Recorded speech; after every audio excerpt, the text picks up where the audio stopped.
Zach Ertz. Hell yeah. Oh, every week, yo. Until you're dead, Zach Ertz. You're listening to Let's Talk Fantasy Football, where men of fantasy genius have realized, hey guys, we don't need real football skills to dominate on the fantasy field. Yeah. So slap on your pads and grab your helmet. Shit's about to get real. Welcome back, ladies and gentlemen, to another edition of Let's Talk Fantasy Football. I am your host, once again, Vinny Gonzalez, and we will be jumping into the week. Oh, I forgot to mention my lovely and talented co-host, Matt Rogers. Welcome, Matt. Yeah. Thanks, Vinny. Don't forget about me. I mean, you're the more interesting one, so I guess you're the only one that needs the introduction. But you like how I played that off? I was nervous, and I totally forgot to introduce you, and then I made it seem like I did that on purpose, but I really didn't. I totally forgot, so I'm sorry. Yeah, so hide insecurities with humor. There's a lot of careers based on that in the comedy world. So. Also how I get through everyday life. We are here with the second part of the Week 7 preview, and we're going to jump right into the games. But first, we're going to give a quick shout-out to BenchBoss.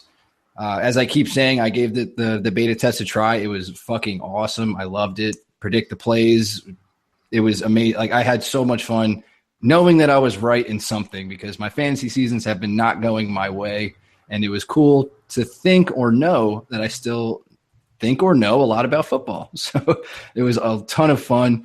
And guys, they are still the revolutionary app that allows you to play fantasy football live while watching the game on TV. You predict the plays, the results of the play, and literally play fantasy football.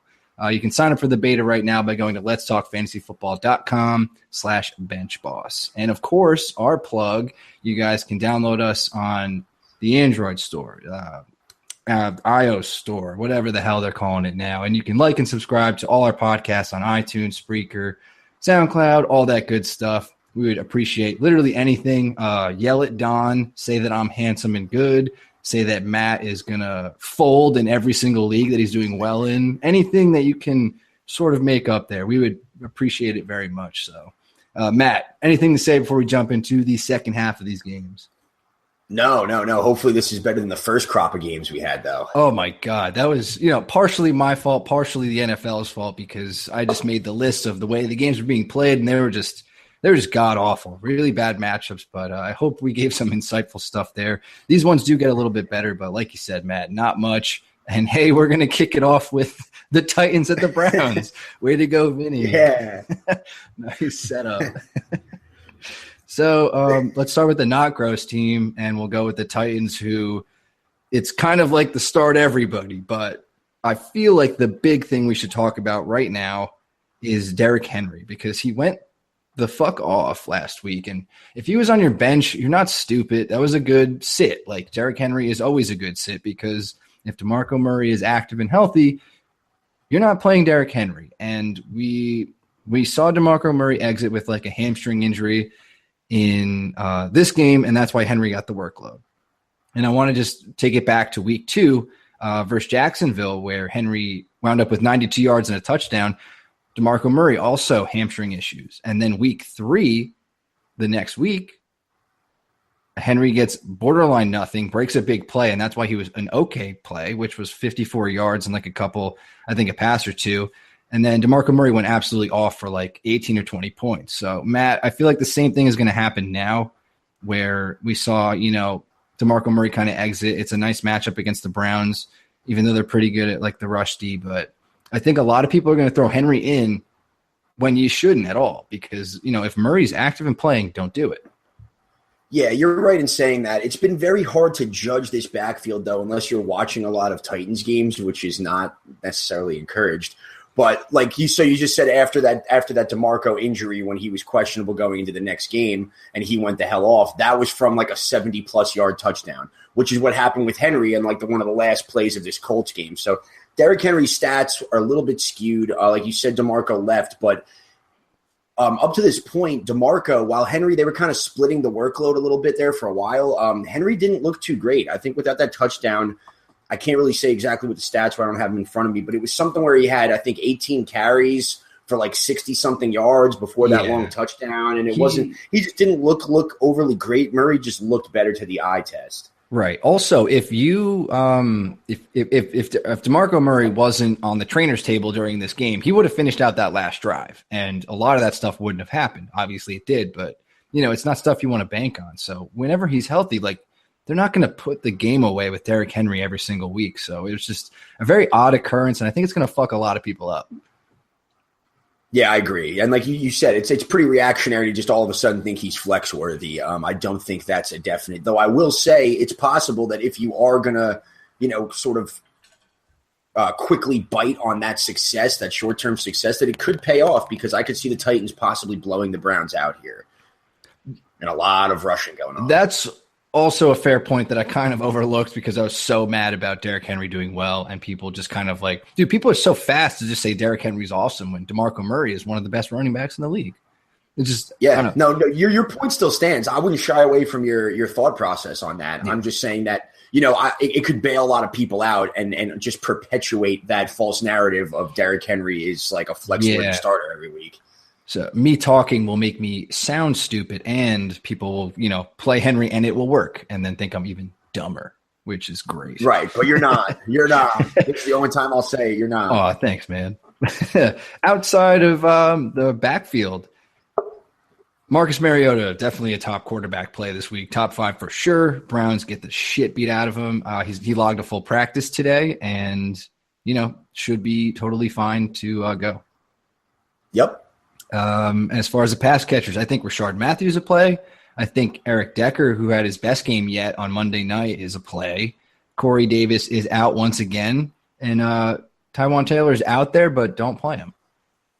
Yeah, I think both those guys are good plays. Something worth noting, though, is that this was obviously Decker's mini breakout, if you will, with that 9 targets that he got. The Browns' pass defense is bad. We kind of alluded to that fact. But what's interesting is that from Decker having a better, or a larger role in the offense, Rashard Matthews actually saw his lowest target total.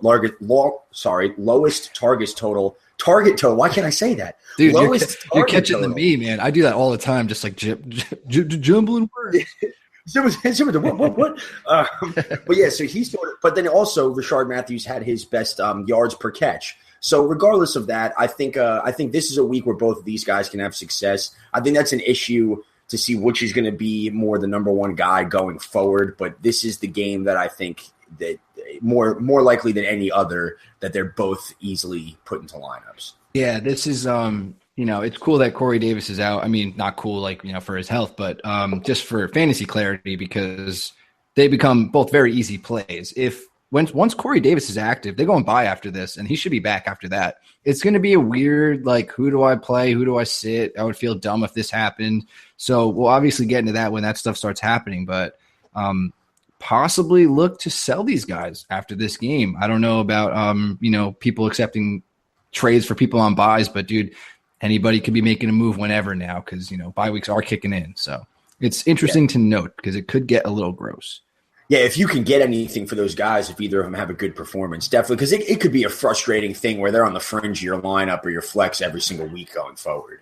I feel like they even are that now, so. Right, yeah, no, that's right. Yeah, so it's definitely something to note. And then I think Delaney Walker, he's so due, man. I feel really bad for him. He's one of my favorite tight ends in the league, and this is the matchup to go off.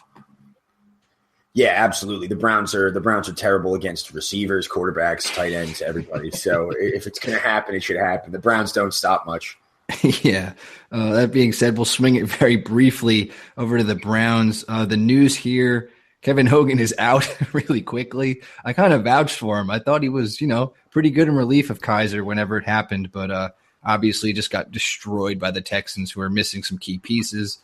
Not encouraging whatsoever. So Hugh Jackson's like, yeah, I'd rather see Deshaun Kaiser throw picks than Kevin Hogan, so he's back as our starter.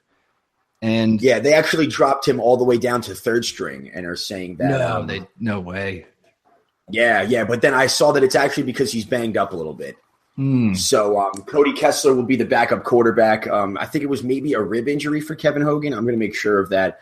But they didn't really give a lot of clarity on the situation. But going into this game, Kevin Hogan may not even dress, they're saying. So Cody Kessler will be the backup. If Deshaun Kaiser starts slinging picks again and this game gets out of hand, maybe they give Kessler another shot. I mean, they gave him enough shots last year. I have no idea. Yeah, I mean, Cody Kessler was kind of like Kevin Hogan. Like they were just kind of going back and forth, same kind of player. It was actually they're all kind of the same player. A lot of potential. Like they show flashes and then they just kind of suck. So we shall certainly see. But yeah, it tanks the value for everybody on this entire team except for Duke Johnson. Yep, tale as old as time.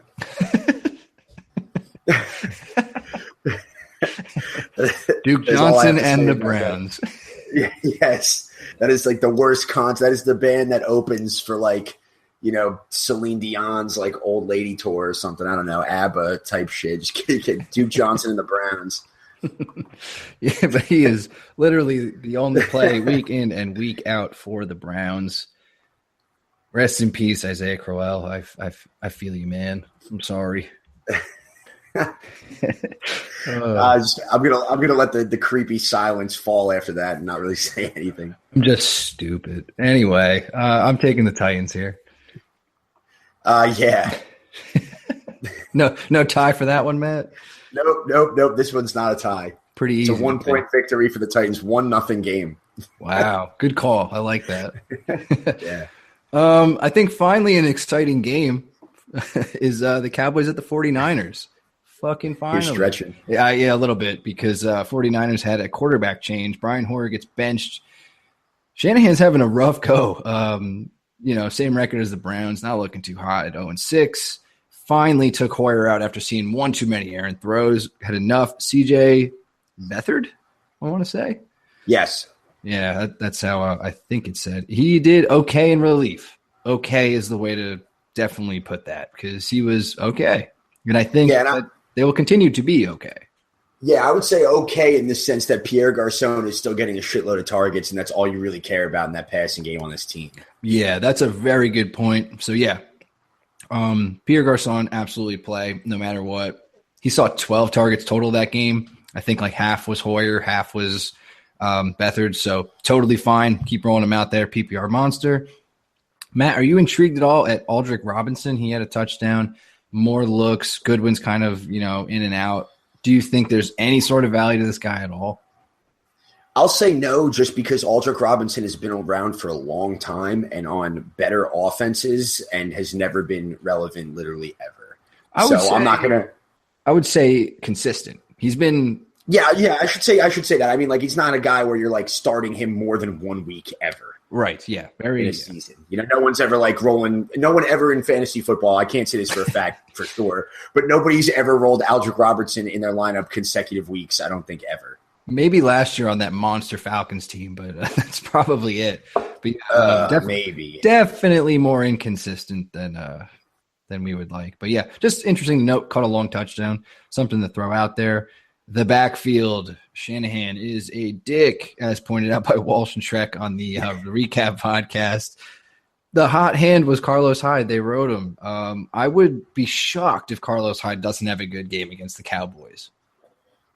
Yeah, I agree. He's still their goal line back. As you alluded to, the Burrito thing was nonsense. Yeah, Carlos Hyde, he's still running back one for me.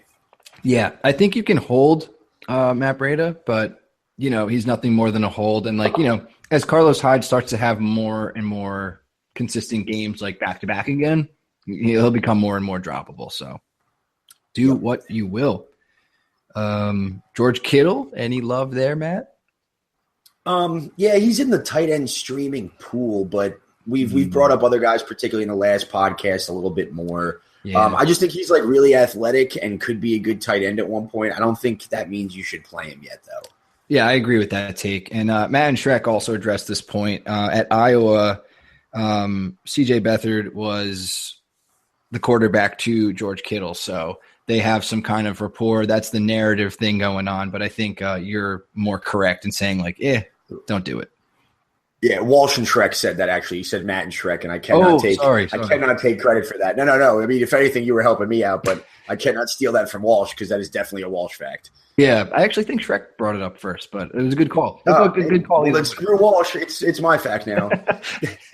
Matt has usurped the throne. CJ Beathard knowledge is all you, man. Exactly. But roll it over to a fantasy relevant team. Hell yeah. Dak Prescott, absolute play. Gonna go nuts. Yeah, all I have written down for the Cowboys is Dak and Dez, Dez and Dak, Dak and Dez, and Dez and Dak. That's all I have here. And now Zeke, because our system makes no sense, and they couldn't send a Raven to a judge on fucking vacation. So Zeke is now back in the league or whatever, man, for at least 2 weeks. So he plays this week, the next week, probably the rest of the season. But yeah, if Zeke is, I hope your heart is okay if you're a Zeke owner. You don't deserve to be doing this well. He should be out. But, if he's in, keep playing him. Yeah, I also just want to say that this is absolutely ridiculous. Like, fantasy football community gets a lot of flack for being, like, selfishly like, oh, man, but what do I do about my fantasy lineup? But, like, if you're a Cowboys fan or the fan of other teams that are going against the Cowboys, this is such bullshit. Just all around, the way this is being handled and the way the news breaks and, like, you don't get a full – it's always like, oh, well, now this is the storyline and how it's going to go, but there's a 5% chance this happens. And it seems like that 5% chance is always coming through, like, every single time. It's just so hard to navigate, and it sucks, frankly. Yeah, everything I see is like, Zeke, this will stand. Zeke will be suspended. He'll be done. And I'm like, cool, I don't own Zeke. I hope someone gets fucked. And yeah. And then it just never happens. He just keeps beating the legal system over and over again through so many loopholes and just weird shit. I'm reading words. That's a pun, by the way. Good pun. Hey. And then there's reading shit I'll never read these words ever again in my life. There's so many awful things. I just feel like he's been suspended 3 different times for 3 different lengths of time and has not missed a game. Yeah, it's been lower than 3 days. It's like, hey, you're suspended. Yeah. No, I'm not. There's a subpoena on my dick. Come and get it. But wait, you can play the first game, but they're not forever after that. And then it's just like, no, I'm just going to not miss any games. The one thing that I will say from a break from like the fantasy perspective is this is going to fuck the Cowboys in the long term so bad. Because if they are good enough to reach the playoffs, which, it's looking a little weird, like, NFC East, like fucking crapshoot. But, Eagles are kind of pulling away right now. Obviously, it's still close, but if they reach the playoffs or anything like that, this could really, really fuck them because the NFL, I could see really throwing their weight around. I don't even know. Now that they haven't, I'm not sure. But, dude, once the playoffs hit, they might want to just, throw their dick around and just prove a point. I'm just picturing Goodell, like, thrusting his hips all over the place. Jerry Jones would have a conniption. Oh, dude. But he would die. He would, what is he, 98? Yeah. We would just see him, like, naked hanging from the Jumbotron in the Dallas Stadium, just swinging like a piñata. The world's biggest, saddest ladder, the saddest climb. Yeah, exactly. He'll be catching punts mid-game. Yeah, poor Jerry Jones, that rich fuck. Anyway. Yeah. So, play everybody. Matt, I don't know if you're in or out on the Jason Witten train. I think you can do worse than playing him this week. I don't know. I think I'd prefer George Kittle. Ironically enough, the San Francisco 49ers are the best defense against the tight end. Oh, wow. They have given up less than 200 yards and 0 touchdowns. Now, I don't know if that had Navarro Bowman when he was there. That sort of factored in since linebackers tend to cover the tight end with the safety a little more often. But, it's just something to keep in mind. I think just looking at it, the Niners, they're the best against the tight end. They're averaging less than 3 points surrendered to opposing tight ends in fantasy. So I am not about it. That's I did not even remotely think that. That is a very good good call, Matt. Yeah, sit the hell out of Jason Witten. You can't do worse. Seems like a fact right now, but I am going to go with the Cowboys. Yeah, same. Also, I didn't mean you can't do worse. I meant Jason Witten. You can't do worse than Jason Witten. So, Vinny, you can't be worse at what you're saying than this. Oh, you weren't talking to me? My 1 in 5 No. Yeah, no, I should have, though. It's okay, Matt. You can't do better. You son of a bitch. Burn. Anyway. Yes. Speaking of burns, probably a game where my heart is going to burn like hell. Bengals at Steelers. They moved this to a semi-primetime game, so I'll be able to watch it. And Tony Romo is again commentating, so I can't wait till he rips Dalton apart again. I felt so. He's like, all right. Oh, you got it. wide open man. Bengals are up 21. They're done with their 20 scripted plays. Let's see what Dalton does. Oh, lets up a 21-point lead and loses to the Packers. Oh my God, I didn't even hear that. Oh yeah, Tony is king, but it was just brutal hearing it like on the biased end of like watching my team get berated. Yeah, awesome. There's a lot of fantasy, star power in this game, but this could be an ugly one, I think, because both defenses are fantastic. So I wonder what side is going to break first. I think it's just kind of a play your stud kind of deal. So you're going to play AJ Green, you're going to play Antonio Brown, Le'Veon Bell. That's probably it for the stars. But we were talking about Joe Mixon before. We were on the other podcast, and we think it's a good play, and I still think that, man. I think you were talking about this before too. You own a lot of Joe Mixon, even more than me. And against the Steelers, they're a very good defense, but they've been pretty susceptible to the run. Do you think Joe Mixon makes a dent in this Steelers defense? I think that it's possible, at least. The workload is there, as we've said, and like opportunity with running backs particularly or everything. Coming off the bye week too, I think that's sort of like what solidifies it for me is that they've had 2 weeks to plan for this. This is a huge game for the Bengals. We've talked enough about their offensive coordinator changing up, and, he's sort of been feeding Joe Mixon compared to everybody else. Though it just, for some reason, I feel like every time the Steelers and Bengals play, it's gross and Jeremy Hill gets a touchdown. And I just... I just if he gets a touchdown, I'll freak out. I don't see that happening, but I like how you were saying the Bengals had 2 weeks to prepare. I'm just like, oh my God, they're gonna fucking lose. Yeah. See, for me, I'm like that. I just, and also I like to think that this is the first time the Steelers are seeing Joe Mixon. If I'm the Bengals, it's just what I'm thinking going into this. It's sort of like their one weapon that the Steelers are unfamiliar with. And I just think that they're going to try and give Joe Mixon, a lot of prep time on this. That's just me, though. You would know more. No, you're definitely right. And I think they're going to try and, get the Steelers, defense or keep the Steelers offense off the field. So they're going to try and wear down that awesome defense, which we've seen done with the run, obviously in that Jacksonville game where they destroyed them. They were killing them in the run. And a lot of, teams have been gashing them in the run at certain points, but you can't afford to do that when their defense is so good. So I wouldn't be surprised if both running backs have like somewhere around the 20-plus carry mark. It's going to be a low-scoring game outside of anything crazy totally happening, but I think that's how it's going to be. Both running backs, I think, will be in the top 5 or 10 for sure. And then, Antonio Brown, AJ Green will be fine. I wouldn't play either quarterback. I wouldn't play any tight ends. And that is pretty much it for this game. Yeah, I also want to say that the Big Ben Roethlisberger needs to be dropped in all leagues, I think. I think the fall off is here. The Steelers are a weird-ass team. You got Antonio Brown throwing water coolers earlier in the season. Martavis Bryant might have asked for a trade and then came off of it. Either way, everybody knows he's pissed. Roethlisberger is thinking about possibly hinting at retirement or just the fact that he sucks and he's aware of it. And he's only got 7 passing touchdowns this year, averaging 1 a game. And part of Roethlisberger's thing was, that it would be ironic if this was the first year in a while that he played all 16 games, and it's an absolutely abysmal year statistically for him. But he's not really having any blow-up, high-ceiling games. He's frankly terrible. He's got more interceptions than touchdowns so far. I was just about to say, I had my own little stat in my back pocket. Andy Dalton is leading the AFC North with he is the only quarterback with more touchdowns than interceptions. Wow. It's absurd. Interesting. I mean, when you look at how bad Joe Flacco's playing and Roethlisberger's having a bad year, and then you have, Kaiser. Yeah, but I mean, even just for 3 quarterbacks at this point of the season in one division to have that, just that's good. True. I'll take it I'll take that, man. Dalton with his first place finish in anything of his entire life. Oh man. Don't do that. They've won the division a few times. Oh, okay, cool. And then that's it. Yeah. Oh God, underachievers. But yes, we will pick this game. Matt, I'll let you go first since my pick is probably obvious. I'm going to just go with the Steelers to mix it up. Actually, no, I can't do that. I think the Bengals are going to win.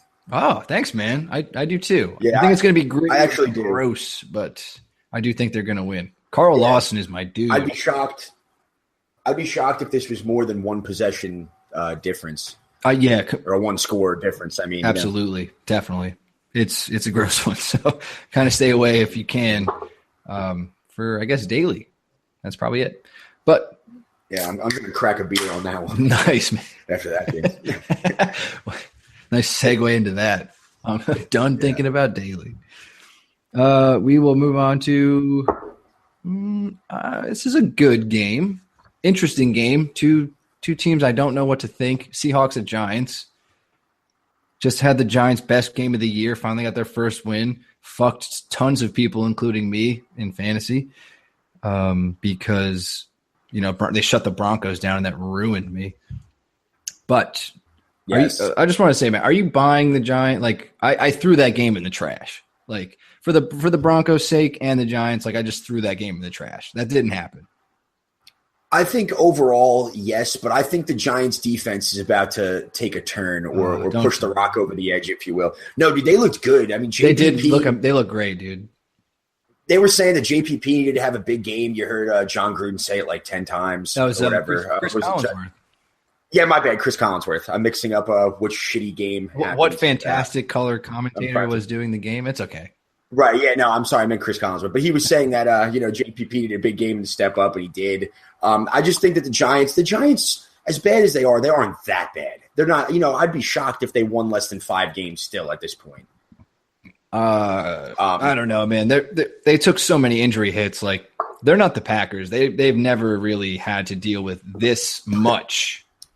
But their offense looked best, even through the passing game, against one of the best passing defenses in Denver. You know what they did? They simplified it. They threw it to Evan Engram a lot. I think the Seahawks were chomping at the bit watching that game like, we can stop the fuck out of that. That's no problem. Dude, they have nobody. Like, Sterling Shepard might come back, but, dude, I think the Seahawks are going to have a huge game. Right, but the Denver secondary, I think, is better, is my point. But that's just whatever. They may not have been expecting it. Whatever. Yeah, that could be the case. I kind of see them on par, but yeah, there's really no excuse for Denver having that bad of an outing. Maybe they didn't take them very seriously, but yeah, this was just a strange game. So it's hard to, I think if anything, I think these two defenses also might be the best defense plays of the week this week, going against, because they also are two teams that arguably might have the two worst offensive lines in football.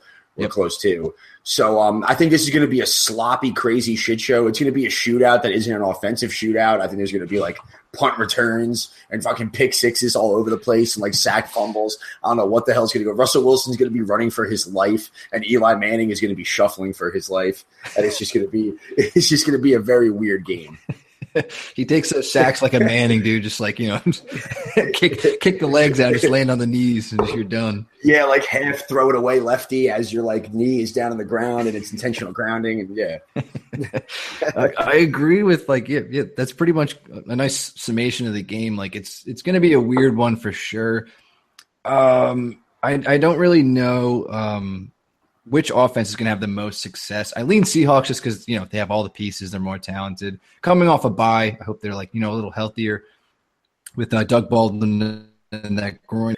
Jimmy Graham, I think, is probably the best play you can get out of the Seahawks because the Giants are getting rocked by the tight end. Yeah, if I did positional rankings, he would be my number one tight end play this week. Yeah, he almost has to. They've given up 7 touchdowns to the tight end and over 50 catches. Or no, I'm sorry, almost 40 catches. It feel like over 60, almost 60 targets, something like that. I was like, correct me if I'm wrong. They're worse than the Browns at the defending the tight end? They are. Yeah, they are, right? Yep. So that's just it makes sense. And they're also worse than the Ravens that gave up the 3 touchdowns to Mercedes Lewis. That's fucking saying something. So yeah, Jimmy Graham, tight end 1, most likely. Russell Wilson, are you going to roll him out there? I know he's widely owned. I'm sure a lot of people are doing it anyway, but what are your expectations for him? I think so. I think we're going to see a lot of scrambling from him, like I kind of said before, joking around, but I meant it. Russell Wilson will, for fantasy, I feel like he's best against a bad secondary out of the pocket, if that makes sense for fantasy scoring, because he will just be running around. He can run a lot. I just think that this will just shake out to where it fits his skill set very, very well. Yeah, I agree with what you said, because you make extra time because the corners are so good in the first, after snap to 5 seconds in, everybody's covered. And then all of a sudden Russell Wilson goes out and makes a play. You find Doug Baldwin or fucking Tyler Lockett, something like that. So, yeah, I agree. Right. There should be a lot of broken plays in this game, probably on the Seahawks side. Giants, not so much. mainly because Eli Manning cannot scramble for shit. So Eli Manning, obviously you're not playing him. Matt, how are you figuring out this running situation? Because we saw Orleans Darkwa break the fuck out for no reason whatsoever. Just had the game of his life against one of the best defenses in the league. Saw a huge workload, and then Wayne Gallman, whatever stupid hero he was last week, it just kind of muddled the situation again. Paul Perkins, I think, should miss or be limited. I wouldn't trust Darkwa. Are you in any capacity even close to figuring out what this run game is going to be? No, and I don't think this week is going to give you any sort of clarity or further information on it because I think it's going to be a sloppy, low yards per carry situation. I'm very intrigued by Darkwa, though, going forward. I think he's a very cool, sexy ass bench stash. Ooh, but sexy's not the word. Yeah, you're right. I shouldn't say that. He's like the fat girl you have in your basement. You sneak her out. That's the kind of stash he is. That is what I find sexy. What's wrong with that, man? Beauty is in the eye of the beholder. Yes, and I behold that Darkwa ass. No, no, I don't know. I just think I'm just so attracted, since we're going to keep it on this physical track. I'm so attracted to running back workload and volume. That when I see a dude get 20 plus carries for over 100 yards, I'm like, oh, what's up? Can I buy you a drink? And even though you get Rashad Jennings flashbacks, who's winning Dancing with the Stars right now, when he was starter for the Giants, I think last year though. It's really funny. It's that's how Giants running backs get success, by leaving the Giants and going on reality TV dance shows. But I don't know. I don't play either of them here. Dark was the guy, and I think he's very interesting going forward. Yeah, that's because they got nothing, man. They got nothing. Right. It's a fair stash, and hopefully he took the job away. Dude, he had a great game, so maybe that made an impression on the coaching staff or whatever. Definitely worth the stash. Whatever. If you have him, cool. If not, whatever. I said whatever a ton because I'm talking about the Giants. Speaking of whatever, we'll go to their wide receivers who are extremely whatever. Roger Lewis, Javaris King, gross. Sterling Shepard might come back. Matt, are you even going to bother, throwing them out there against this tough secondary? No, and it's weird too because you're gonna if you take any of these guys apart from Sterling Shepard, who should be owned, you got the Broncos, which was very hard to get sort of any information off what that's going to be like. Then we got the Seahawks, and then their bye week. So it's you're not even going to start to really see how these guys shake out or get comfortable until what's that week 9? Yep. So that's just, and then even if you see a good game there, you're going to throw them out week 10, and now we're getting close to the fantasy playoffs. I don't really see anybody out of the wide receiver core other than Sterling Shepard really even being worth owning right now. Yeah, that's a good call. I definitely agree. And then Evan Engram, I think, Seahawks, they have a great defense like the Giants. So, as of last week, the Giants have a great defense. So the Seahawks do the same kind of thing. They have great corners, not so great over the middle. So Evan Engram should eat again, and he's their best player right now. Yeah, I mean, he's an every week starter. He's a tight end one for the rest of the year. He absolutely has to be. Yeah, guaranteed. The stats don't show it right now, so he's not in the rankings or whatever, but he will be popping up for sure. We didn't talk about the Seahawks run game, so we should get real quick. It's terrible. I don't trust any of them. Rawls, Eddie Lacy, CJ Prosise, J.D. McKissick. They're all active and healthy for this game, or at least they should be. I'm not touching a single person. No, I don't even know who to own. Yeah, I would prefer no one, which I do, so I'm cool with that. Yeah, that's actually a fair point. There's no upside, at all. I would just, like we said about Peterson, let it be someone else's problem. Obviously, this is a way worse problem to have, but, drop it off. Right. At this point in the fantasy season, too, you got to be the only people that you should own are handcuffs or guys that you can see yourself playing at some point. If you're going to pick up Eddie Lacy or I just picked up Tavares King last week and I was with the Giants. Speaking of that, I'm going to drop him because I'm it was just seeing if he broke out or something. And I was why are you doing this? You're never going to put this in your lineup. Just get him off your team right now, even if the upside's there. So, yeah, I completely agree. I think that wraps it up for this one. Seahawks win. I'm going to pick the Giants here. Oh, I am. Yeah, I just think that they're going to turn the corner a little bit. Not a lot. I don't know. I hate the Seahawks. We didn't really talk about one thing I wanted to ask you, Tyler Lockett or someone like that, Paul Richardson. Are you feeling either of those guys? Because Baldwin's kind of a given. Oh, yeah. Not really. I mean, Janoris Jenkins doesn't really shadow, and I feel like they're all going to be moving around, and I don't feel like, throwing a dart on either of those guys. So I think Baldwin's the play, and that's probably it. Cool. Yeah. So, all right. That's it for that game. We are going to get to the last 3 games. Broncos at Chargers, the Sunday night game, Monday night game, and we are going to hear from BenchBoss right now, and we will be right back. This year, dominate your friends with free play-by-play fantasy football from BenchBoss. BenchBoss is the first play-by-play fantasy football game where you must think like the players and coaches on the field as you predict the outcome of every play. Earn rewards as you compete against friends and fans across the country. BenchBoss is currently recruiting beta testers, and we need you. Visit benchboss.tv to learn more and sign up today. And we are back. That was BenchBoss. Go check them out. Sign up for the beta. It rules. BenchBoss is going to be great once they start getting that stuff out there for you guys. So, still here with Matt. He's lounging on the couch right now, feeling good. And we are going to jump into the AFC West with the Broncos at the Chargers. Chargers are wearing their powder blues, so I imagine they're going to put up 50 points. Yeah, sure. Bank it. So they might have cool uniforms, but I think they're going to get slammed this game. Broncos coming off that very, very lame loss to the Giants. Very, very embarrassing with their highly touted defense. I think they're going to want to come out and just really fuck the Chargers up, especially when Chargers aren't really playing at home. Like they don't have a home. They have nothing. They're just kind of out there. So I think the Broncos are nomads. Yeah, man, they're going to come in and crush them. So that being said, I guess we'll cover the Chargers side real quick first. Rivers, I think you can sit. He's been pretty okay, but you can sit him.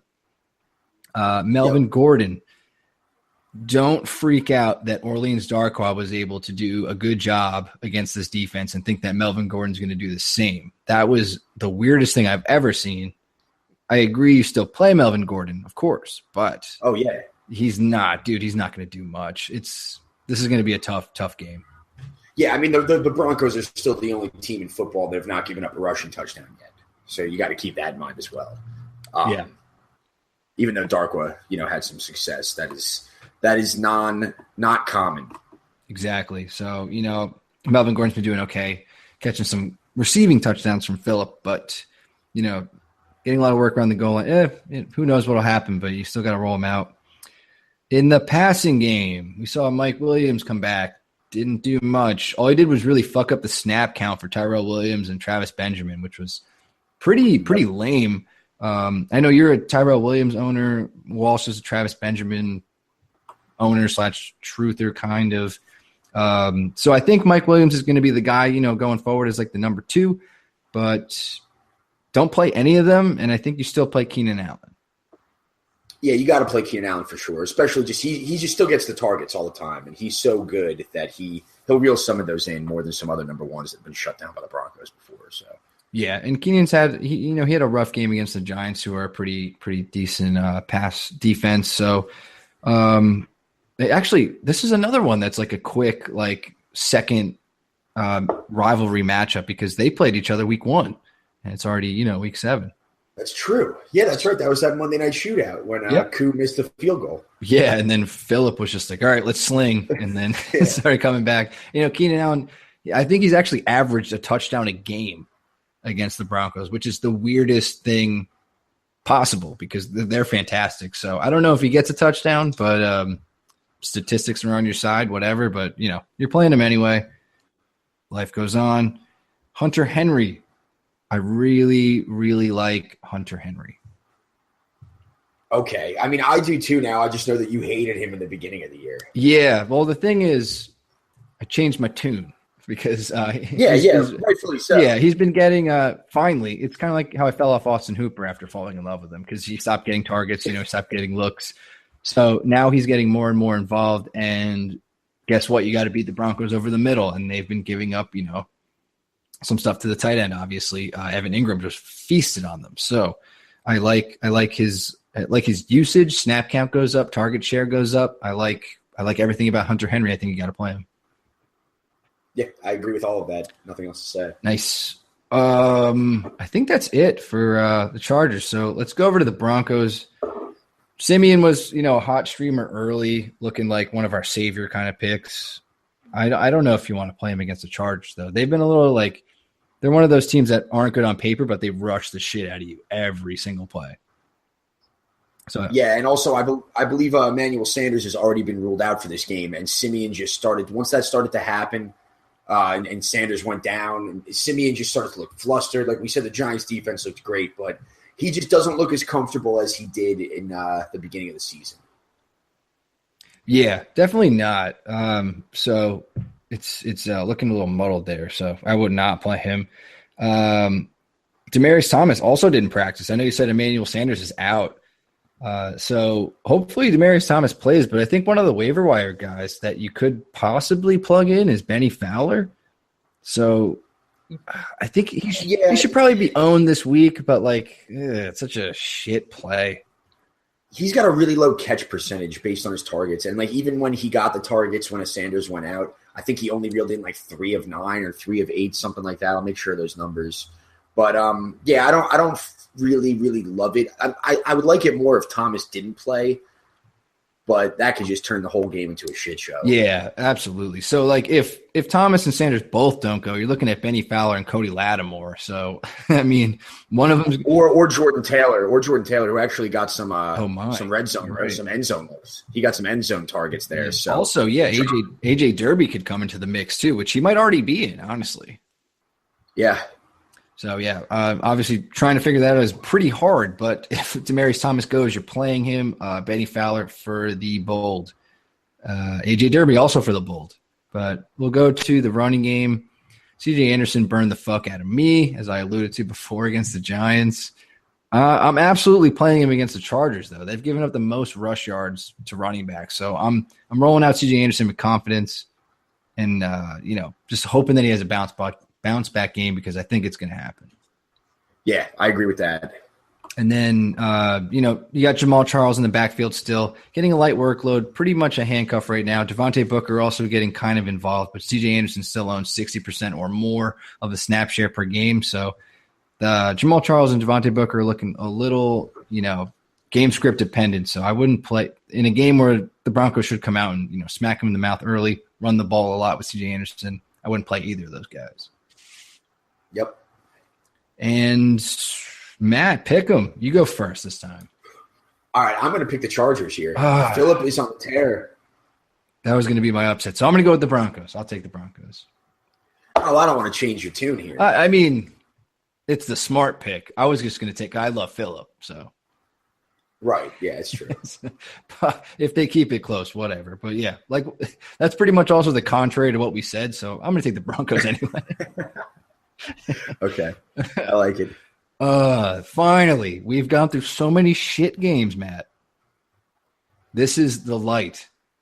Sunday night. Q, what's her name? Carrie Underwood. And Michelle Tafoya, the love of my life. We got the Falcons at the Patriots Super Bowl rematch. I love every single thing about this game, and I really hope it doesn't disappoint. Yeah, the only thing that I'm really upset about is how many times we're going to have to hear 28-3. It's just going to be they're just going to be like, oh, so by the way, that the Falcons were up in the Super Bowl 28-3. All of Twitter's I'd be like, yeah, man, I get it. Yeah, I forgot what happened in the Super Bowl. I'm sorry. Also, it doesn't help in New England. Oh, sorry, I just interrupted you. No, I was saying they're in New England. You're going to see the signs everywhere from Patriots fans, just we beat you once. Well, it was funny. I like how the Patriots fans, I was with them with Deflategate, dude, that was bullshit. And then on the opening night, they wore the Goodell's a douche shirt with the clown thing, and they all wore clown noses. And then the Chiefs smack them up, and then you see the arena's empty, and then everyone's just wearing the noses still. It was just it was a very refreshing, humbling thing to see because they're the most entitled franchise in football history. So on a thing, I'm fuck them, but I'm also with them. So Yeah, it's like wearing a clown nose. The whole tone of that changes so much when you're just like, we're making fun of you. And then you just get blown out at home in like a shocker and you're just all dressed up as clowns. And you're like, ooh, we did not think this out at all. Yeah, dude, that was poetic justice. I so love that. Like I said, I love the Patriots and all this stuff, but very, very fitting. It was very funny. But it also, I was going to say, it doesn't help that the Falcons just let up a fucking lead, a 17-point lead to the Dolphins at home, who are, with Jay Cutler at the helm. I don't want to speak ill of, one of the holy, but Jay Cutler, it's you can't give that up to him. Yeah. Yes. Yeah. Whatever. Anyway, I agree. So we got the narrative shit out of the way. I've mentioned Jay Cutler on this podcast, so we're moving forward. Let's go to the Falcons side. Matt Ryan, I imagine he's going to throw at least 3 touchdown passes in this game. His Patriots have surrendered at least 300 yards, even to Josh McCown. So, dude, he's got to be like way, way, way up there. I'm sorry, I missed that last point you said. I was just saying he's going to be like way up there on like the quarterback tier of like play this week for sure. Oh, yeah, the Patriots are like one of the worst defenses in football. They're terrible. It's crazy. They're terrible. Well, I was saying, they'd give up 300 yards a game. It's so easy, plug and play. Matt Ryan. Yeah, you have to. Yeah, who has been underwhelming. And we predicted this, but, this is the way to do it. You're going to play him right now. This is the week also, I believe. I hope. I'm sure you're going to say this, but I think Julio finds the end zone. I thought it was last week, dude. It has to be. Dude, not to mention, I was going to say find the end zone. Have a good game. Like, he has been awful. Not awful, but, like, to our standards, like, not Julio. Well, to where he was drafted also. I mean, I'm a Julio owner, as you know, and one thing that's good is his floor has been at least excusable for what it is. He's had those 4-point games, the one where he got hurt, but he's hovered in that 9 to 12 points range, but not the first round pick you drafted. Right. And he was going, occasionally before Odell, sometimes before Brown. So it was, a wide spectrum very early in drafts. So, the way you were drafting him, obviously first round, no matter what. But yeah, standards nowhere being upheld yet. So hopefully this is his huge blow-up game. He destroyed the Patriots in the Super Bowl. Absolutely destroyed them. So I hope this is his blowout. I don't know about a touchdown, which is because they use him so weird in the red zone. So weird. Yeah, I mean, they don't also, use I've him. seen Taylor Gabriel is also out-snapping him, which I found very, very odd. That's not true. I guess I'm sorry, not overall. Last game he did. I'm sorry. Last game. Still. I mean, I guess he came off that thing, but they had a bye week in between. That's troubling. I wonder if he's fully healthy. That's something that's a little fucked up. Also, obviously playing Julio, like we said. Speaking of guys coming out, Mohamed Sanu back at practice with the hamstring injury. Matt, are you gonna wait? Like I'm a Sanu owner, and I'm probably not gonna play him, even though the matchup is sweet. Waiting for the Sunday night game to find out. He's logging limited practices, whatever. Do you find that play enticing or what? I don't, but I did find Taylor Gabriel play enticing, and I think if Sanu goes, then that kind of ruins that for me. If he doesn't, I think Taylor Gabriel could be a good spot start as like a wide receiver 3 or 4. Yeah, I completely agree with everything you said, but the thing is, Sunday night game, man, that doesn't really help you out a lot. Like, you're going to have to make some bold moves, I think, early on. It's so shitty because this matchup is beautiful for both teams. So waiting for a lot of I guess you're right. Yeah, waiting for a lot of the injury stuff, you might not be able to gamble on that unless you are a weirdo and own Sanu and Gabriel. Or I was going to say this because it's kind of jumping the gun on the next game, but I'll give a little spoiler alert. I am very off all Redskins pass catchers this week, and maybe if you're a guy that owns Terrell Pryor or Jameson, just has somebody in this Monday night game that you weren't thinking about playing, and you'll be like, oh, I'm going to see this out. And if, Sanu is active, then bail on it and put Pryor in or something like that. Just if you have the wiggle room of that. But you're right. That's something to keep in mind.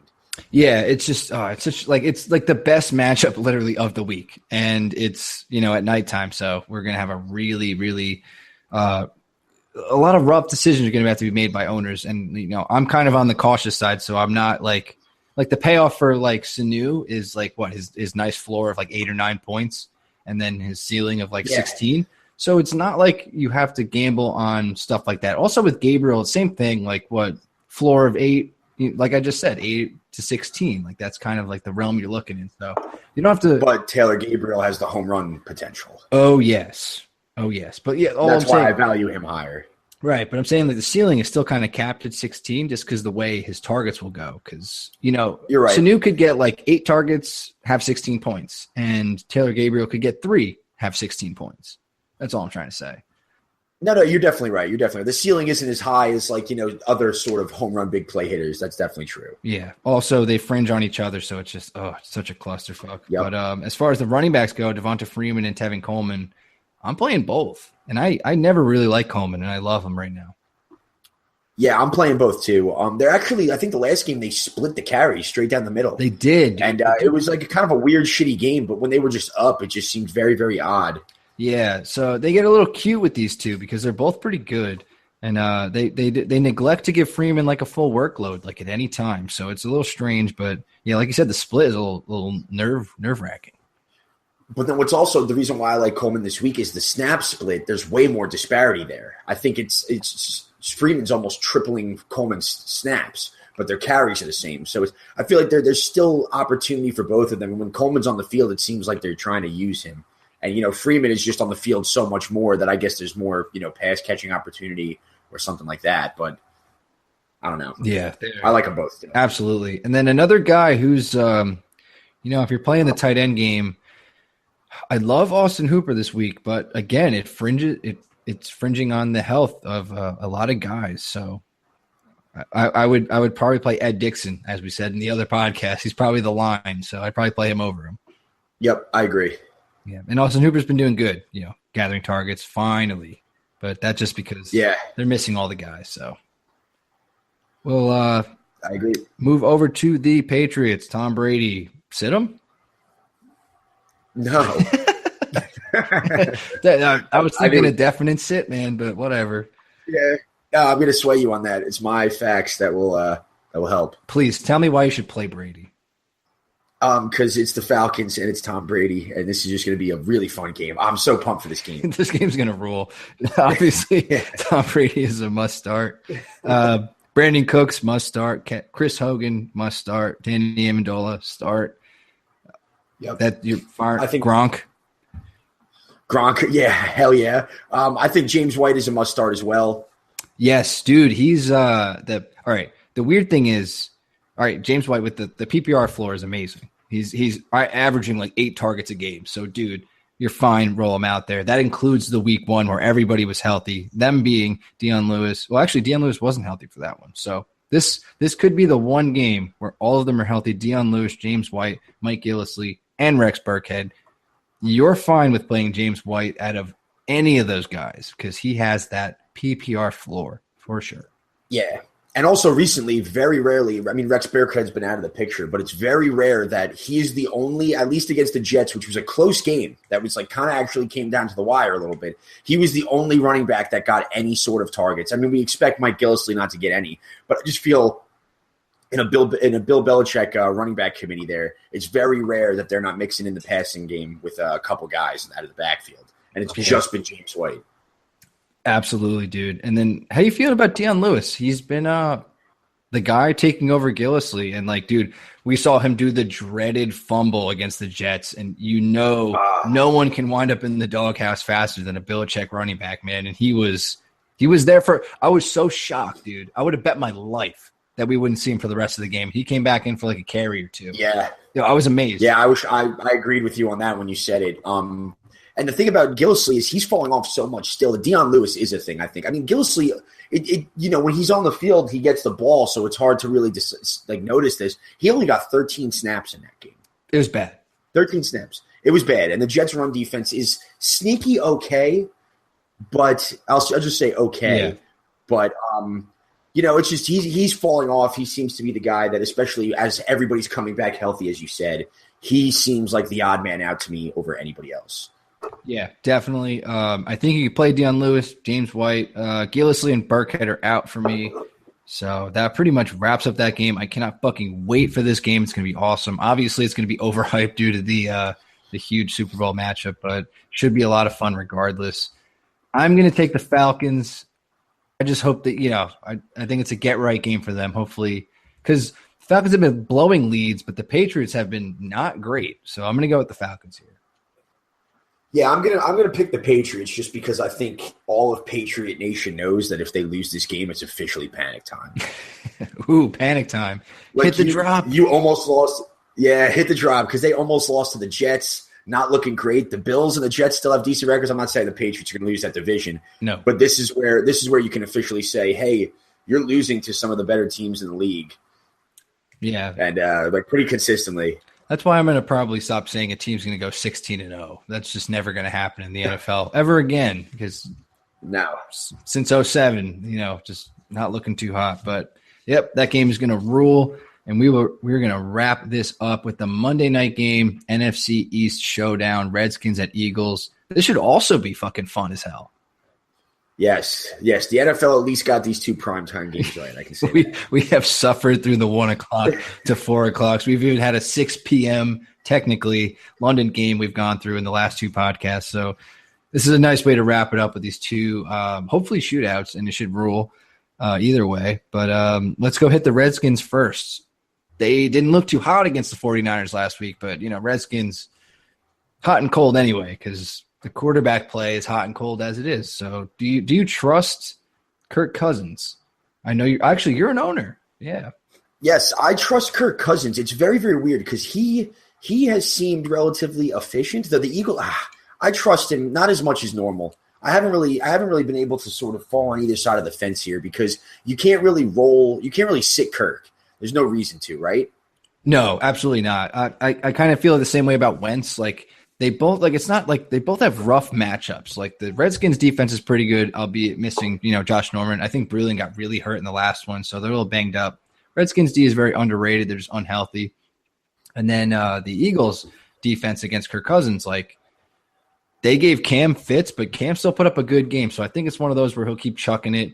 And he has that weird rushing upside that also we always glaze over because he's pretty shockingly fast. I feel like Andy Dalton's the same way in a very biased, weird way. But they you see them get a rushing touch. You're like, why don't they run more? But they're both the same. That's a Bengals. That's a Bengals fan when you're thinking about a sneaky Russian quarterback, and the first quarterback that comes to mind to compare is Andy Dalton. You're not wrong. I feel like you're not wrong, but I think people are like Jameis Winston or Carson Wentz, or you're just like Andy Dalton. It's okay. Yeah, see, I'm thinking clumsy white dudes that are traditional drop back passers. They're the two that come to mind to me because they're a lot faster than they look. And actually, Carson Wentz is also in that book too. No, you're right. Yeah, I agree. But yeah, so I'm still on Kirk. I dropped Kirk down. It's a bad matchup, but I think Kirk is good enough to, definitely not sit him. You're overthinking it if you sit him. I think this game could have shootout written all over it. And if I'm not mistaken, did these two teams already play each other as well? They did week 1, dude. So I'm going to see how Kirk did in that game real quick, just out of curiosity. I haven't really heard. He did do very bad. Okay. Yes. So that was the game. Yes, that was the one in Washington. So that was the one that Wentz kind of, made himself look like an amazing quarterback, which he is. And that also gave Nelson Aguilar his tag for the rest of the year, which was guy that can make a play, which fuck him. Anyway. Yeah. So I agree with we've that. established both quarterbacks here are, I don't want to say must plays, but you must play them. So they are must plays. Contradicting 101, baby. What gross backfield do you want to hit first? Well, first I want to talk about the Redskins. I want to talk about the Redskins passing game. Okay, let's do that. Thank you, God. Yeah, we talked about Kirk. I am off everybody, including Jordan Reed at this point. It's bold to say I want none of it. Yeah, no, Jordan Reed hasn't looked right all year. Eagles, I think, might be, I guess, behind the 49ers, as you brought up before. At second or third against the tight end. So, dude, it's not looking good for Jordan Reed. Vernon Davis has more big plays than him, probably more catches and yards too. So it's looking just gross. He has something wrong with his rib, his head, his arm, his finger. Don't quote me on that, but he's very injured. So listen to this stat. Why I'm off all Redskins pass catchers, because Kirk has been extremely serviceable as a quarterback one this year. You'll agree, right? Mm-hmm. Not since week 3 has anybody on the Redskins gotten more than 5 targets in a game. Wow. And even in that week 3 game, it was Chris Thompson that got 7 and Jamison Crowder got 6 targets and only had 1 catch. So Kirk is finding a way to be relevant statistically, and the Redskins are, relatively decent throughout that period of time, and is just nobody that they feel like they need to go to a lot. Yeah, that's a good point. It's just, and nobody looks good. Nobody looks good. Yeah. None of their pass catchers, you're like, that guy's having a good year. They're all underperforming. Yeah, and that's why I think they're a good team, because they find a way to win. They find a way to make plays during the game because, dude, when you don't have that go-to guy, you kind of just rely on everybody separately. So they're making a lot of plays outside of the big name things. They're not like a lot of teams probably would panic after making that trade for Terrell Pryor, and they're not feeding him like that. So you're completely right. Yeah, it's concerning from a fantasy standpoint, but from like a professional standpoint for the Redskins, like they're totally right. Like if this guy's not playing, like fuck him. We'll go to Chris Thompson all day, and they have. Yeah. The fact that they don't need anybody like that, they can not push Josh Doxson too fast or things that. Yeah, you're completely right. They're bringing people along slowly, like Josh Doxson, which you just said, which I think is a sneaky ad. Definitely don't play him this week, but add him. And for sure, they're just making plays with the guys that are making plays at the time, which is shitty as fuck for fantasy, but very good for the Redskins. Yes. And I'm willing to bench every single Redskin pass catcher. The only two, let's just roll into the backfield. Yeah, Chris Thompson is the only other Redskin that I'm playing. I'm playing Kirk and I'm playing Chris Thompson, and that is literally it. Yeah, for comparison, last week, Eagles let McCaffrey eat. And guess who plays that role on the Redskins? Chris Thompson. So he should have a great game. And he also had like 16 touches last week or something like that. Or I think that was just 16 rushes, right? For absolutely absurd. For Chris Thompson? Yeah. I think he had 16 touches. I have the box score. I have the box score up right here. It might have been more. Hit me with it. He had 16 rushes. And he had 4 catches on 5 targets. He had over 100 yards receiving and only 33 yards rushing on those 16 carries. But that's over 20 touches for a guy that Jay Gruden actually said we're going to cap his targets.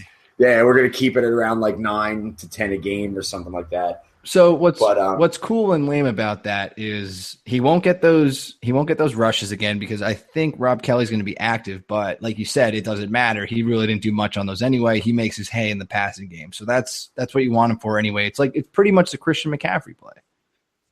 Yep, exactly. Yep. So yeah, you're totally right. Pretty much said everybody but Chris Thompson. Over to the Eagle side, Carson Wentz, like we said, definitely a play. He is fantastic. Keep riding that out.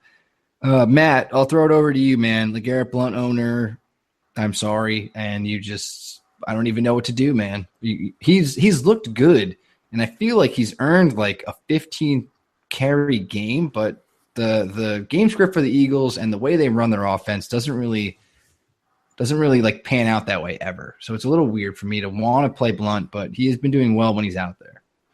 Yeah, I agree with that. I'm sitting him this week. I think the Redskins defensive front is probably the best part of their game defensively. Just does not cater to Blunt's style. I don't think he's a ground and pound up the middle guy. I think the Redskins are good at defending that. I don't think this is the week. If you can find a better way to play him or a better guy to play instead of him, talk yourself out of playing him is my point. I'm kind of saying it in a roundabout way, but get off that this week.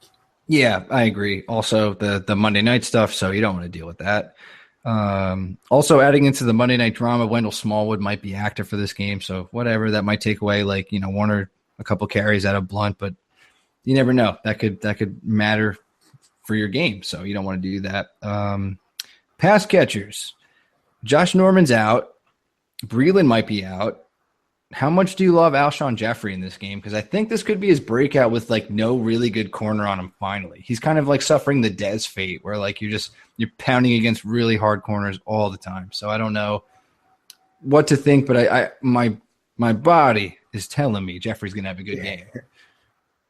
Yeah, all logic points to that, sure. I just feel like it's been so long since I've seen Alshon Jeffrey go the fuck off. Yeah, do something sweet. You know what? He just hasn't impressed. Yeah. You know what he's missing? No, I don't. And I knew what you were going to say. I don't want to know. No, you know what he's missing is a wide receiver one. That's true, yeah. Because he's a pure 2, and he's trying to be a thoroughbred out here, but he's not. Yeah, speaking of which, I put him as a fantasy wide receiver 2 still, even though I think that this should be his breakout game, like you said. I just think that it's been the lowest Alshon Jeffrey ceiling year that I can remember him having. I completely agree. And let me try and fuck your brain with a question. If you had one guy to play, you have Alshon Jeffrey and Amari Cooper, and you can only play one of them. Who are you playing? I'm playing Alshon Jeffrey because his floor is significantly higher this week in this matchup. I agree. Also, he's not I do think Cooper's ceiling. Oh, yeah. Sorry. Say that again because it may not have been. Oh, sorry. I was just going to say also he's not playing Thursday night, which is like a short week stuff. But I agree. I think you would I think the higher ceiling is with Jeffrey here. So that's all I'm trying to say. I think he's a great play. Yeah. See, I think that it's the higher floor actually than Cooper. Myself, I would say that Cooper, I think, has the higher ceiling just because that breakout's coming. Yes, I agree. I think Jeffrey has the best chance of scoring double-digit points. Also, not for nothing, the Eagles spread the ball around a shit ton. So I agree with the ceiling pick of Cooper there. So all right, yeah, just wanted to bring that into perspective. Nelson Aguilar, I'd prefer not to talk about him. Matt, what do you think of this guy as a completely unpartisan person? Yeah, I feel like he's there's a guy like this every year, and it was like Mike Wallace-ish a little bit last year that like he's just a dude where like it can't happen again, and then it's going to happen. And every single week it's like it doesn't make sense that it's going to happen again, and this shouldn't happen, and then it does. I don't think you should play him. Wouldn't be shocked if he caught another 40-yard touchdown or some shit like that. But I just do not think it's a good play. I never will. I never will all year. If Alshon Jeffrey is healthy, and Nelson Aguilar is not the number one on that team, it'll never be a smart play. Yeah. In a week where there's only 2 buys and it's just the Lions and the Texans, you bet your ass I'm not playing Nelson Aguilar. I'm going to figure out a way to play another guy over him. Hell yeah. Zach Ertz. Hell yeah. Oh, every week, yo. Until you're dead, Zach Ertz. Yes. Yes. So, yeah, that Torrey Smith? No. No, that will. Yeah, just want to throw him in there. That will be it. Yeah, I popped on Zach Ertz, and you brought me back to reality. It's like no. Oh, the coolest thing ever. Oh, the least cool thing. Fuck that. All right, I'm gonna say the Redskins pull some NFC East shit and they win this game. Oh, shit. I'm going with the Eagles. I love them this year, dude. I think they're going to be the NFC Super Bowl team. Yeah, I do too. I'm just trying to be cool, so I picked the Skins. Plus, I love Ed. Totally. Ed's my boy. Got to back him up. I hate Ed. Oh, he sucks. He truly sucks. I was just joking. Anyway, so that wraps up the Week 7 games. We're going to hop into some questions here, and then we're going to get out. Sorry for bothering you guys, but thanks for sticking around. This one comes from Chuck. ESPN, standard scoring, non-PPR. Need a flex, Baldwin, Thielen, or McCaffrey?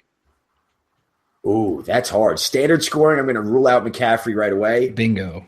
And I think I'm going to go Baldwin for the he's got the most likelihood of scoring a touchdown, or the best likelihood. I don't know. Yeah, I completely agree. Also, it's kind of weird because Thielen could see, more targets with Diggs out or whatever's going on in the offense. But yeah, Baldwin is definitely the safest play out of these guys.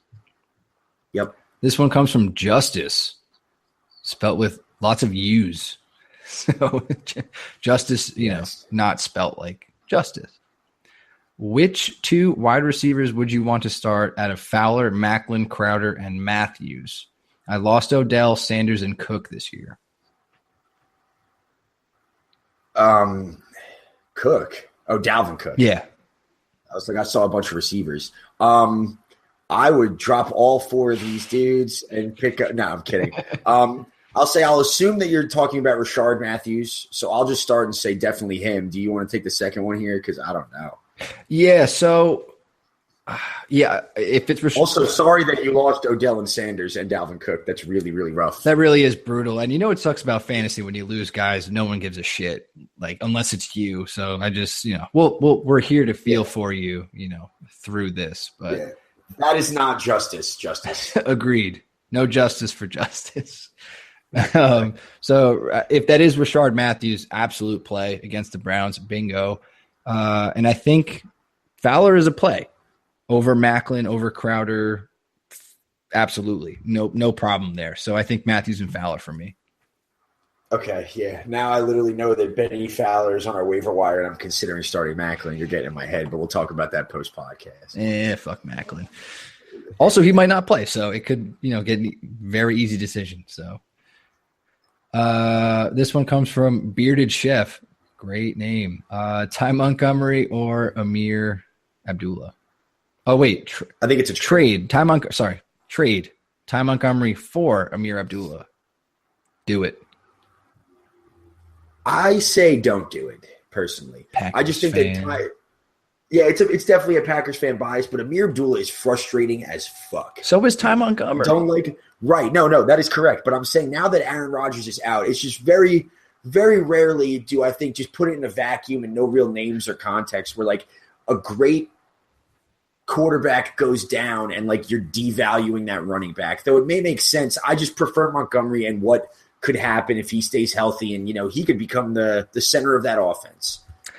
That's just all I'm saying. And Amir Abdullah, you know what you're getting, and it's going to be some really pedestrian weeks where it's it's guaranteed that Amir Abdullah is going to give you some 4 and 5 point weeks. I think that's why I like Amir Abdullah, just because I know what I'm getting. With Ty Montgomery, I don't know. Matt, it could be totally what you're talking about with I would love to, I do that stuff where I do the mental gymnastics where I'm like, hell yeah, this is going to work out. And it just truly does not. So with Amir Abdullah, you know what you're getting. I would do it now before something bad happens to him. He's also nursing that rib injury. So I would get that dude off my team. I would do it. Yeah, okay, I don't disagree with it. Also, it's such a 1 in 5 team comment to say, I like Abdullah because you're going to get those 4 and 5 point weeks. That's sweet, man. Whatever, you elitist fuck with your 4-2 record. You're not. I'm so good. You're not better than me, man. I'm only 3 games out.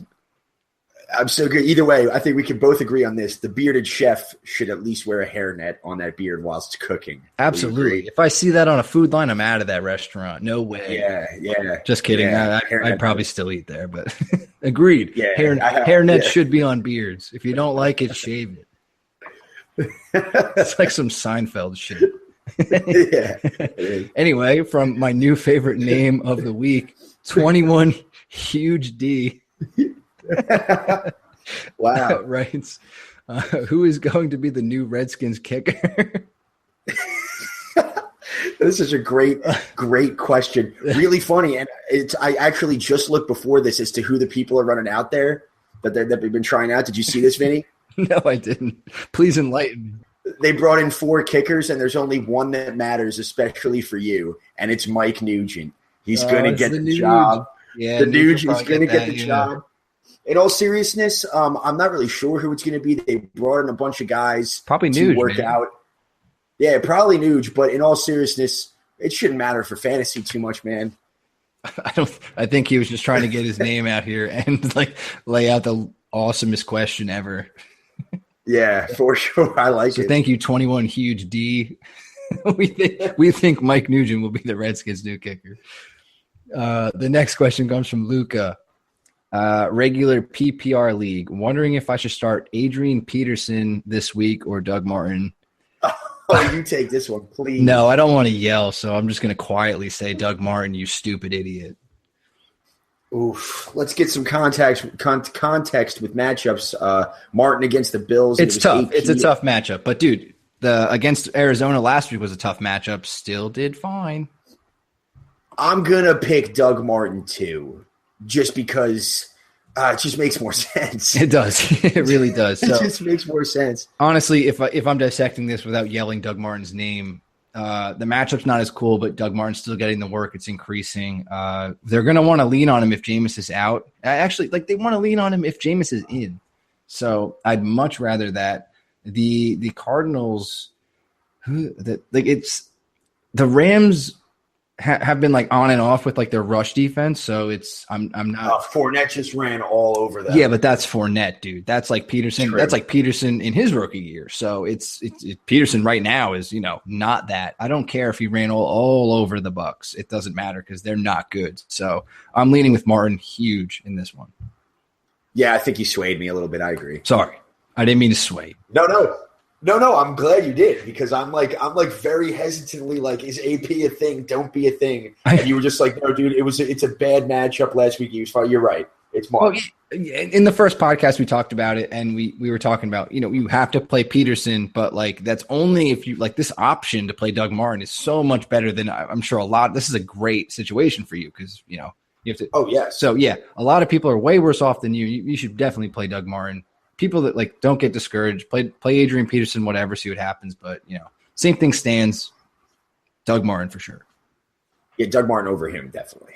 Cool. And that is it. You guys survived. Thank you for listening to one or both of our Week 7 preview podcasts. It has been an absolute pleasure hanging out with my lovely, lovely rival, who is definitely uglier than me and sucks at fantasy football in most ways.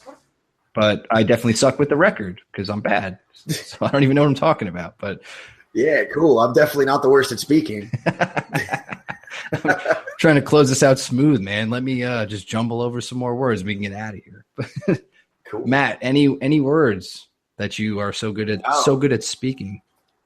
No, I've spoken so many speak words that I think I'm done. I got enough.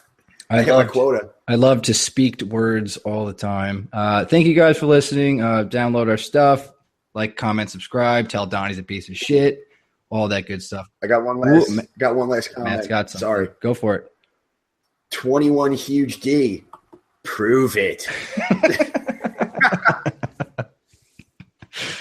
Yes. Don on Facebook. Chrisman. Yes. Hit me up. At Donald Raymond on Facebook, I think it is. So just giving out Don's personal information. But yeah, 21 huge D. We'd like to see whatever you're talking about. We're not sure, but yeah, as Matt said, it's prove what's going on and who's really going to be the Redskins kicker, man. Mike Nugent or that big dick you're talking about. So that is it for Matt Rogers. I am Vinny Gonzalez. We will see you guys during the recap next week for Week 8. See you guys later. Thanks for listening. Later. This has been Let's Talk Fantasy Football. Thanks for listening.